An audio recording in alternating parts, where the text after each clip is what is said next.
Principle of conservation of momentum पर based एक question asked at the Ratan institute में doctor Dada Saheb Patil की तरफ से आया हुआ है। जरा देखें ये क्वेश्चन क्या कहना चाहता है।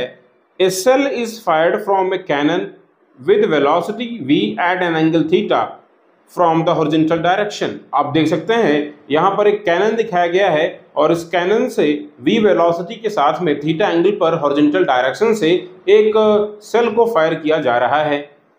ठीक है, अब देखो जरा आगे कहना क्या चाहते हैं।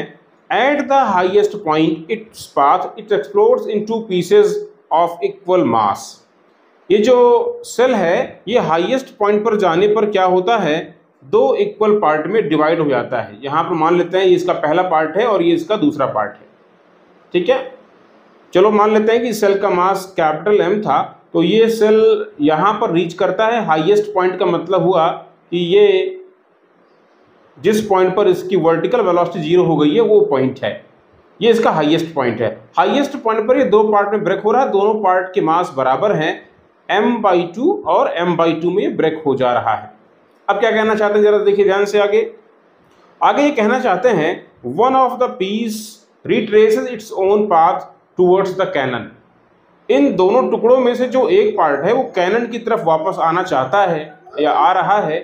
पूछना चाहते हैं what is the speed of the other piece immediately after the explosion. Explosion होने के बाद जब वो पार्ट जो सेल है जो ब्रेक होता है दो इक्वल पार्ट में हाईएस्ट पॉइंट पर, तो अगर एक पार्ट रीट्रेस कर रहा है तो दूसरे पार्ट की वेलोसिटी क्या होगी, वो किस वेलोसिटी से मूव कर रहा होगा। ये कहना चाहते हैं कि हमने सेल को फायर किया है v वेलोसिटी से और एंगल थीटा पर। तो जरा देखो क्या आप इस वेलोसिटी को इसके कंपोनेंट के फॉर्म में लिख सकते हो? बिल्कुल लिख सकते हो। अगर हम इसकी वेलोसिटी का कंपोनेंट निकालें तो एक कंपोनेंट बनेगा हॉरिजॉन्टल और एक बनेगा वर्टिकल। जरा बताएं v वेलोसिटी से फायर किया गया है, हॉरिजॉन्टल कंपोनेंट क्या आने वाला है, ये आने वाला है v cos theta initially, and vertical क्या आने वाला है v sin थीटा। हमें यहाँ पर principle of conservation of momentum के बारे में सोचना चाहिए। वो भी आपको ख्याल रहे कि principle of conservation of momentum कहता है कि अगर कोई बॉडी किसी वेलोसिटी से मूव कर रही है तो उसका मोमेंटम कंजर्व रहेगा बशर्ते उस बॉडी पर कोई एक्सटर्नल फोर्स ना लगा हो। तो जरा देखो यहाँ पर ये जो ऑब्जेक्ट जो सेल है इस पर ग्रेविटेशनल फोर्स वर्टिकल डाउन लगा हुआ है mg। तो वर्टिकल डायरेक्शन में तो कंजर्वेशन ऑफ मोमेंटम को अप्लाई नहीं किया जा सकता, लेकिन हम इस प्रिंसिपल को हॉरिजॉन्टल डायरेक्शन में लगा सकते हैं क्योंकि पार्टिकल के पास में वर्टिकल वेलोसिटी के साथ साथ में हॉरिजॉन्टल वेलोसिटी भी है जिसकी वैल्यू है v cos थीटा, और हॉरिजॉन्टल डायरेक्शन में पार्टिकल पर कोई फोर्स नहीं है। There is no external force in horizontal direction. So horizontal direction में मोमेंटम कंजर्व रहेगा थ्रू आउट द जर्नी। तो मैं इसी चीज का सपोर्ट ले रहा हूं। और एक इंपॉर्टेंट बात, चूंकि पार्टिकल जो पहला पार्ट जो टूट रहा है ये टूटने के बाद अपने पाथ को रिट्रेस कर रहा है। रिट्रेस होने का मतलब ये हुआ कि ये जिस हॉरिजॉन्टल वेलोसिटी से गया था उसी हॉरिजॉन्टल वेलोसिटी से लौटेगा। यानी अभी भी इसकी जो हॉरिजॉन्टल वेलोसिटी हमें कंसीडर करनी चाहिए लौटते समय, वो क्या कंसीडर करेंगे, वो हमें कंसीडर करनी चाहिए v cos थीटा। इंपॉर्टेंट बात है, अगर कोई पार्टिकल प्रोजेक्टाइल मोशन कर रहा है और कहीं एकाएक टूट जाए, उसका एक पार्ट वापस अपने रास्ते को दोहराए रिपीट करे, तो ज़रूरी बात क्या है कि भाई उसकी जो है हॉरिजॉन्टल वेलोसिटी वही हो जो पहले थी। वर्टिकल तो अपने आप वही सेम मिल जाएगी, और अगर हॉरिजॉन्टल वर्टिकल सेम मिल रही हैं, हॉरिजॉन्टल की डायरेक्शन चेंज हो चुकी है, तो पार्टिकल फिर से ओवरऑल वही वेलोसिटी गेन कर लेगा इन अपोजिट डायरेक्शन और अपने इनिशियल पॉइंट पर आ जाएगा। ये दिमाग में होना चाहिए। तो बिना बताए आप समझ जाओ कि जो पार्ट पहला है उस पहले वाले पार्ट की वेलोसिटी क्या होनी चाहिए, v cos थीटा। दूसरे पार्ट की वेलोसिटी हमको नहीं मालूम है, कोई बात नहीं, चलो मान लेते हैं कि इसकी जो वेलोसिटी है वो वेलोसिटी है v डैश। इसको मैं v डैश एज्यूम कर लेता हूं। सो यहां अप्लाई कर देते हैं in horizontal direction, in horizontal direction there is no external force. External force क्या है, 0 है।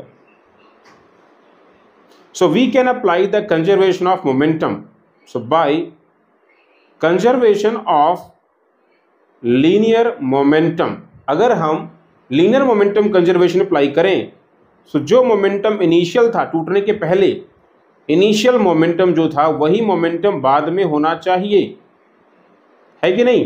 तो जरा देखो, जब ये कैनन को फायर किया गया था वेलोसिटी v के साथ में, इसकी हॉरिजॉन्टल वेलोसिटी v थी, तो इसका इनिशियल मोमेंटम क्या था हॉरिजॉन्टल डायरेक्शन में।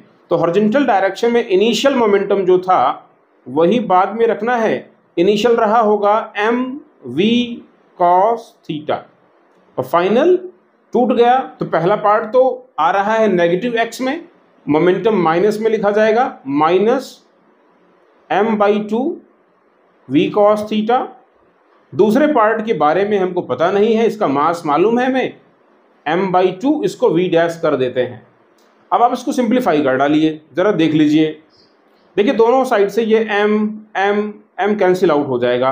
आप बोलेंगे हमें मिलेगा v cos theta equals minus v/2 cos theta plus v dash by 2।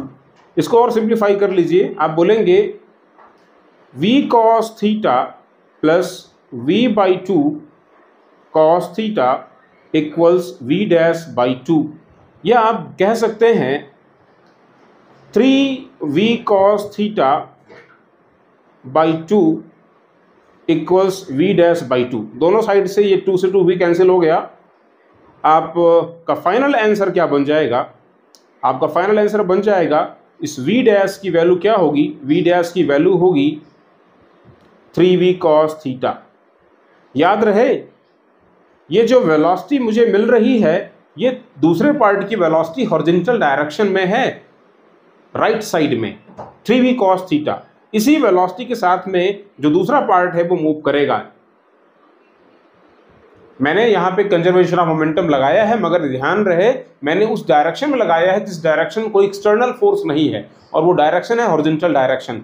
ये एक पहली बात। दूसरी बात, पहला पार्टिकल अगर अपने वापस पाथ को रिट्रेस करेगा तो उसकी हॉरिजॉन्टल वेलोसिटी जस्ट अपोजिट और इक्वल होनी चाहिए। बस इतनी सी बात को आपको समझना है। इसमें से कौन सा ऑप्शन करेक्ट है बेटा, तो इसका पहला ऑप्शन करेक्ट है 3v cos theta. Thank you.